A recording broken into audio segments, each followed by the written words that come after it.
Europe 1, il est 22h15, c'est l'invité d'Europe News avec vous, Pierre de Villeneuve. Et vous recevez ce soir le rédacteur en chef de knetfrance.fr, Alexandre Billot. Bonsoir Alexandre Billot. Bonsoir Pierre. Présentation ce soir de l'iPhone 7, véritable avancée ou gadget? Alors j'ai écouté votre envoyé spécial et qui parlait beaucoup d'innovation et de nouveautés. Enfin, pour moi, il l'a eu en main visiblement. Il l'a eu en donc, main, voilà. on a aussi quelqu'un de chez nous qui est sur bien. place. Ouais. La vraie nouveauté pour moi sur cette année, c'est vraiment le prix. Oui. On a un positionnement tarifaire qui est peu ou prou identique à la précédente génération, donc l'iPhone 6S. Donc un 7 pour le prix d'un 6. Mais avec avec un stockage qui est doublé. Ah. C'est-à-dire que pour 32 Go de stockage, vous avez le même prix qu'un iPhone 6. Mais est-ce que ça veut dire 16 que Go. ça veut dire que le 6S va baisser, non, en prix? Alors le 6S, bien sûr, c'est le positionnement tarifaire d'Apple.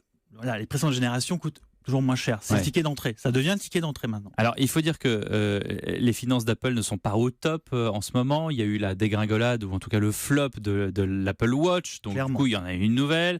Baisse des commandes d'iPhone et d'iPad. Il fallait faire quelque chose. Absolument. Il y avait un mouvement stratégique très important de la part d'Apple. Apple qui maîtrise très bien sa com, très bien ses finances. Tout de même, ça reste la première entreprise rentable au monde. C'est Forbes, c'est le dernier Global 500.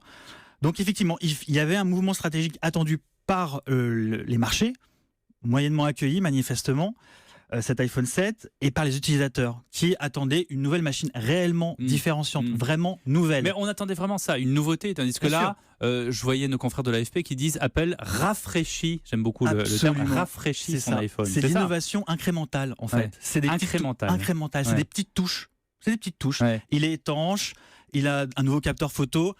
Il n'y a vraiment rien de révolutionnaire. C'est le suivant qui va vraiment être révolutionnaire. Attendez, il est quand même révolutionnaire dans le sens où il y a une vraie rupture.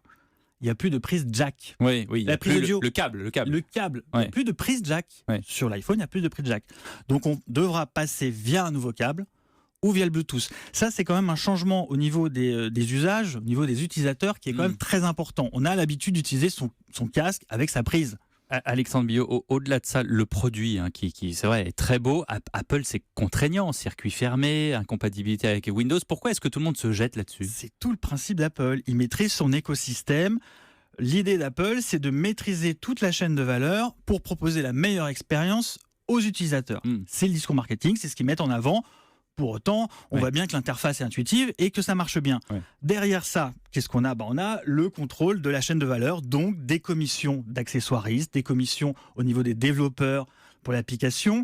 Voilà, le principe, c'est ça, c'est qu'Apple prend des redevances sur chacune de ses partenaires, sur chacun de ses partenaires. Alors justement, nous sommes en direct sur europe1.fr également. Vous pouvez voir les photos de cet iPhone 7 pendant que nous parlons. Il y a une autre contrainte, c'est que quand on a un ordinateur Apple ancienne génération et le dernier iPhone, il ne se parle plus et inversement. Alors, c'est-à-dire qu'on pousse à la consommation, il faut le dernier ordinateur, le dernier iPad, le dernier iPhone. C'est la stratégie d'Apple. C'est vrai qu'il y a une logique d'obsolescence programmée.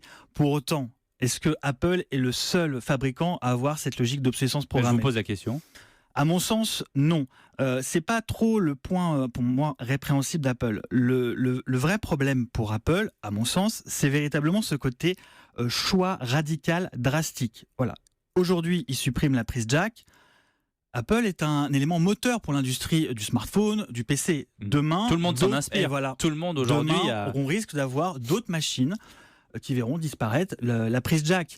On a eu des effets positifs. Ils ont eu la même logique avec la disquette. Sur l'iMac, ils ont décidé de supprimer la disquette. Ils ont plus tard décidé de supprimer le lecteur graveur de CD. On a bien vu que ça ne nous a pas nécessairement manqué. Pour autant, voilà, c'est des choix qui sont radicaux.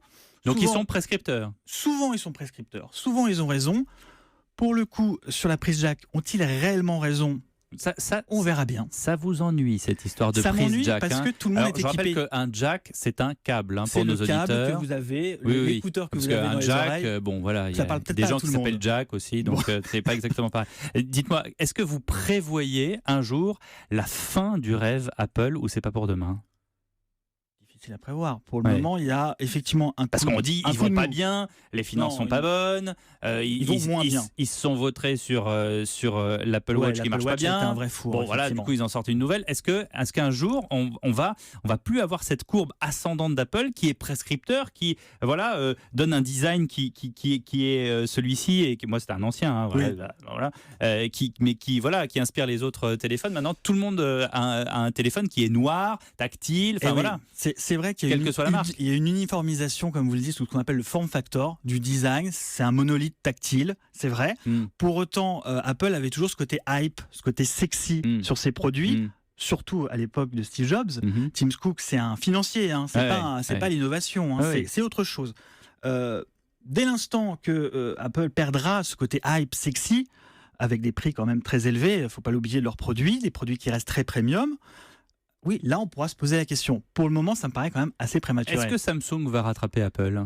Samsung est devant Apple sur le segment du smartphone. Samsung est le premier vendeur. Même s'ils ont vendeur. Eu des problèmes avec des téléphones qui explosent. Voilà, le Note 7 récemment. C'est pas drôle. Avec un gros rappel, c'est surtout pas drôle, c'est que c'est 1 milliard. C'est 1 milliard pour... c'est 1 milliard pour Samsung, et puis il n'y a pas eu de cas, on va dire, il n'y a pas eu d'accident grave. Voilà. Puis ça arrive, on parle de Samsung qui monopolise l'attention, c'est déjà arrivé, notamment à Apple.